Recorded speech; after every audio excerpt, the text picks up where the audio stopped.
The sound fills the cold consulting room, cutting through the smell of carbolic acid and wax. It is the sound of polished mahogany and humming brass gears.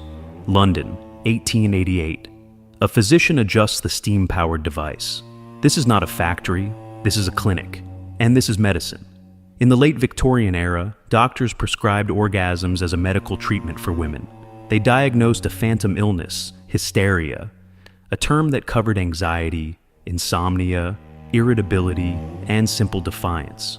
The supposed cure was pelvic massage, a clinical procedure delivered on a cold leather chaise. The physician's tool, a gleaming brass and ivory mechanism, promised relief. It promised a cure. But why was this the treatment? And what was the true, unspoken nature of the disease? A cure delivered by a cold, humming machine is not a cure. It is an answer to a different question. If you enjoy these dark histories, leave a like and subscribe and comment below where you're listening from. And now, back to the story. The diagnosis was the first act of captivity.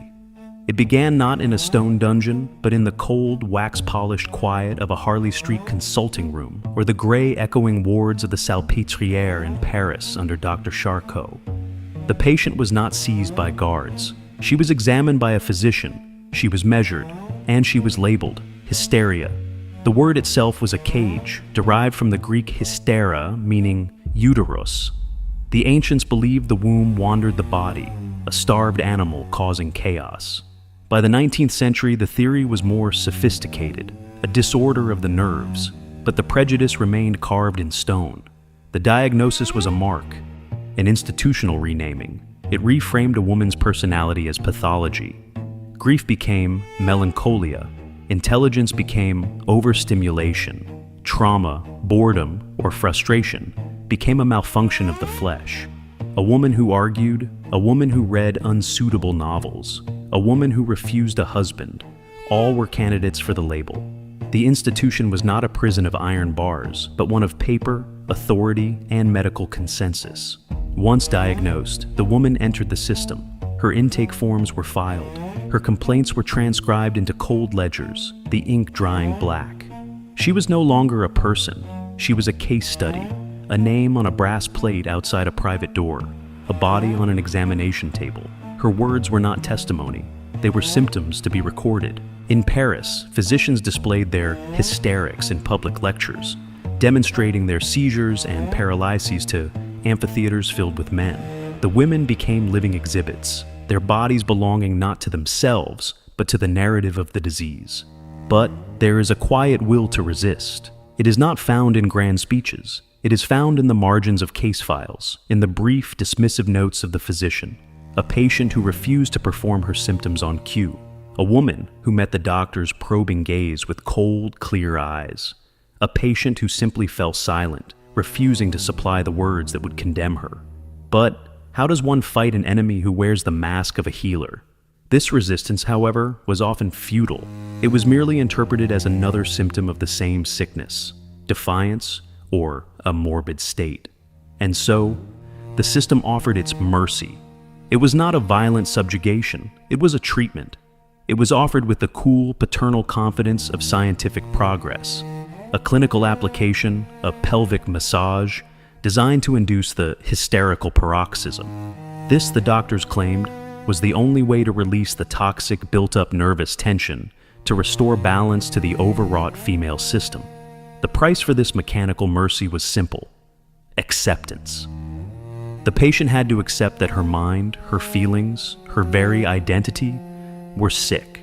She had to concede that the doctor, with his cold hands or colder machines, knew her body better than she did. The cure was always temporary. The tension always returned. The appointments continued.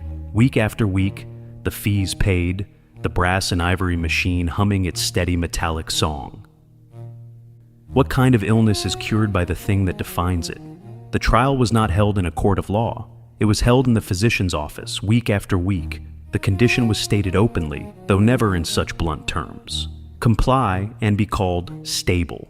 Suffer the clinical touch, the cold brass of the manipulator, or the physician's own hand, and be allowed to return home. Resist, call it what it was, or fail to release. and be marked as intractable. The prescription was clear: participate in your own subjugation. The alternative was the rest cure, the gray wards of the sanatorium, or the surgical removal of the womb itself, the final act of erasure. The pressure began softly. The doctor's paternal disappointment, the husband's frustration, the gentle suggestions that her nervousness was upsetting the household. Then came the deprivation, removal from society, forced bed rest in a darkened room for weeks, fed only milk and broth. No books, no letters, no stimulation, only the cold weight of the diagnosis pressing down. Then, the silence. The physician no longer listened to her words. He listened only to her body's response, transcribed in his ledger. The patient, too, fell silent. What was there to say? Her refusal was not a shout. It was a cold line, drawn inside her own mind. She would not speak. She would not react. She would endure the thrumming of the machine. This was the inversion. The cure was meant to break the tension, to force a physical confession of the sickness. But the hysterical paroxysm, when delivered by a cold hand or a steam-powered device, became something else. It was not pleasure, it was not relief.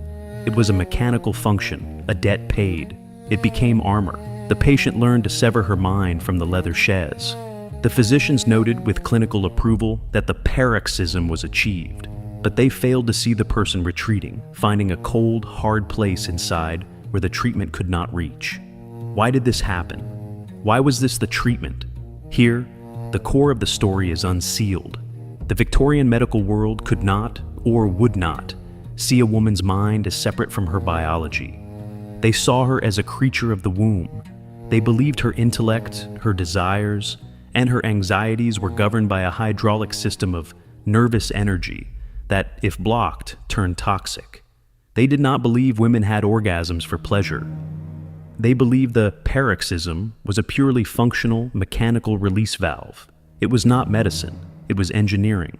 If a woman was anxious, she was not worried about her finances, her confinement, or her lack of rights. She was, in their ledgers, simply congested. The physician, with his machine, was merely clearing the pipes. This is why the machine was invented. A physician in the 1880s, Dr. Joseph Mortimer Granville, patented the first electromechanical vibrator. He intended it as a labor-saving device for doctors whose hands grew tired from the tedious work of manual massage. The price, hinted at before, is now paid in full. It was not money. It was not submission. The price was the woman's self.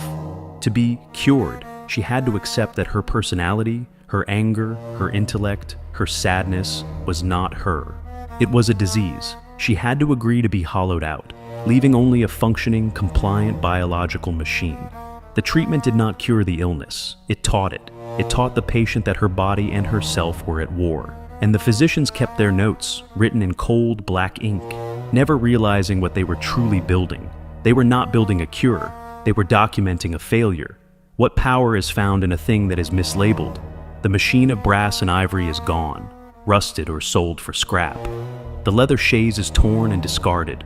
The physician's ledgers, with their cold black ink, are filed away. But something else remains.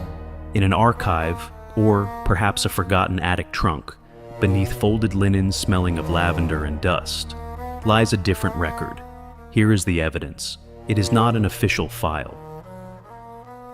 It is a small, velvet-covered diary, its lock broken. The paper is thin, the ink faded to brown. This is the hidden sign, the counter-narrative to the physician's ledger. A researcher, or perhaps a descendant, opens the cover. This is the wordless rite of memory. The hand, warm with life, touches the cold, brittle page. A silent, centuries-late witness. The physician's ledger, stored in the official archive, notes a date in 1889. Patient B, presented with high nervousness, weeping, pelvic massage administered, hysterical paroxysm achieved after 11 minutes, patient calm, dismissed.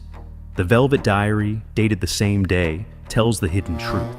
The doctor today, the machine, he calls it the manipulator. It hums like a bee in a jar. He watched my face. I closed my eyes and thought of the grocery list. Potatoes, wax, black thread. When it was done, he smiled. He said I was much improved. He will allow me to have tea in the garden tomorrow. The entries continue, page after page. They are not the rants of a hysteric. They are the cold, clear-eyed observations of a prisoner. How does a sane person document an insane world? The diary does not speak of nervous energy or wombish vapors. It speaks of the price. It details the calculations of compliance. This was the hidden truth. The women were not mad. They were managing. They were trapped in a system that had labeled their intellect, their grief, and their frustration as a disease. The only way to navigate that system was to perform the role they were given. The paroxysm was not a cure. It was not a release. It was currency. It was a mechanical function, performed in exchange for small freedoms. The freedom to walk in the garden, the freedom to read a book, the freedom to see one's own children. The women learned to dissociate, to retreat to that cold, hard place inside, and give the physician the symptom he required. The machine of brass and ivory did not cure hysteria. It simply taught sane women how to simulate the cure. The ledgers recorded a medical success. The diaries recorded a survival strategy. The illness was not in the patient. It was in the cold eye of the observer. The final entry is short, the ink slightly blurred. He says, I am cured. I am allowed to go home. But the diary is not finished. After that last entry on the final page, a single line is added, as if in different ink months later. What is a cure that costs you the truth? The erasure is not violent. It is administrative. In the physician's ledgers, the entries for the cured patients simply stop. The black ink moves on to new names, new cases of hysteria. The women who paid the price, who learned to perform the cure, are dismissed. Their stories vanish from the official record. Their cure was the end of the file. Their silence was recorded as success. The institution had no interest in the life that came after, the cold, hard place the patient had built inside herself. The machine had hummed. The paroxysm was achieved. The case was closed. The distant witnesses remain. They are not in the medical archives. They are the velvet-covered diaries in attic trunks. They are the whispers in family histories, the difficult great-aunt, the nervous grandmother who spent a season in a sanatorium and never spoke of it. These whispers are not proof. They are just echoes, easily dismissed as fiction, as the very